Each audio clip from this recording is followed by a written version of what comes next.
Hello, welcome back बच्चों। मैं सुनील पांडे आप सबको अपने इस चैनल पांडे सर की क्लास में बहुत बहुत स्वागत करता हूं। आज हम लोग पढ़ने जा रहे हैं कक्षा 6 की English book lesson 8 Madhubani painting. तो आइए लेसन शुरू करते हैं। Bihar is famous for many things, can you name some of them. तो बिहार अपने बहुत सारी चीज़ों के लिए प्रसिद्ध रहा है, क्या उनमें से आप कुछ का नाम बता सकते हैं। Have you ever seen Madhubani paintings, क्या आपने कभी मधुबनी पेंटिंग देखा है। तो आप हमें ज़रूर कमेंट कर बताएं। और हम लोग शुरू करते हैं आज का lesson. One of the things Bihar is famous for is it's Madhubani paintings. तो बिहार अपने जिन चीज़ों के लिए प्रसिद्ध रहा है उनमें से एक फेमस चीज़ है, वह है Madhubani painting. These paintings are generally seen on walls, paper, clothes, decorative pots and wood. तो ये जो पेंटिंग है अक्सर हम लोग देखते हैं दीवारों पर, कागजों पर, कपड़ों पर, साथ ही साथ सजाए गए बर्तनों पर और लकड़ियों पर। Till about 50-60 years ago, it was used for decorating the house walls in the villages. आज से 50-60 साल पहले तक इस पेंटिंग का इस्तेमाल होता था गांव के घरों के दीवार को सजाने के लिए। In the last 50 years, village artist have started painting on paper and clothes. लेकिन पिछले 50 सालों से गांव के कलाकार इन पेंटिंग को स्टार्ट किया कागजों पर बनाना, कपड़ों पर बनाना। They now paint on saris, dupatta, rumals, table cloths, wood, pots and other bases. अब ये कलाकार इस पेंटिंग को साड़ी पर, दुपट्टों पर, रूमाल पर, टेबल क्लॉथ्स पर, लकड़ियों पर, मिट्टी के बर्तनों पर और भी बहुत सारे जगहों पर इसका इस्तेमाल कर रहे हैं। The raw materials used by artist for this paintings are coloured from natural colour made by flowers and other natural materials. तो ये जो कलाकार हैं इस पेंटिंग के लिए जो रॉ मटेरियल इस्तेमाल करते हैं उसे वो प्राप्त करते हैं प्राकृतिक रूप से, फूलों से और अदर प्राकृतिक मटेरियल से। But on walls and cloth they use fabric colours. लेकिन जब वे इस पेंटिंग को कपड़ों पर करते हैं या दीवारों पर तब फैब्रिक कलर का इस्तेमाल करते हैं।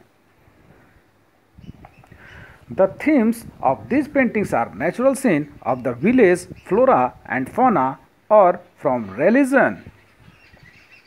तो ये जो पेंटिंग ये लोग करते हैं उसका जो थीम होता है वह गांव के प्राकृतिक दृश्य, पेड़ पौधे, जीव जंतु अथवा धार्मिक होते हैं। Many of the Madhubani people depend on this art for their living. Madhubani के बहुत सारे कलाकार इसी कला का इस्तेमाल अपनी जीविका चलाने के लिए करते हैं। There have been many great artist who have participated both in the national and international programmes. तो बहुत सारे ऐसे महान कलाकार हुए हैं जिन्होंने राष्ट्रीय ही नहीं अंतर्राष्ट्रीय प्रोग्रामों में भी भाग लिया है। Many of the artist are women, और बहुत सारे कलाकार तो औरतें हैं। Some of the artist are household names in their regions and considered to be exceptional at the national forums as well. कुछ तो कलाकार ऐसे हैं जो घर परिवार से जुड़े हुए हैं अपने क्षेत्र में, लेकिन वो नेशनल लेवल पर जो है जाने जाते हैं। At present, many centers conduct training programs on Madhubani paintings. आज के समय बहुत सारे सेंटर ऐसे चल रहे हैं जहां पर यह मधुबनी पेंटिंग सिखाई जा रही है। Many people other than village artists are also taking interest in this traditional art. तो बहुत सारे लोग गांव के ही नहीं बाहर के भी कलाकार इसको सीखने में इंटरेस्ट ले रहे हैं। However, in the village, children as young as 5-year-old learn this art with their mothers. लेकिन गांव के 5 साल तक के बच्चे यह कला अपनी माँ से ऐसे ही सीख लेते हैं। आइए अब कुछ हार्ड वर्ड और उसकी मीनिंग को देख लेते हैं। तो पहला है डेकोरेटिंग। डेकोरेटिंग मीन्स सजाना। रॉ मीन्स कच्चा। Flora and fauna. Flora and fauna means पेड़ पौधे एवं जंतु।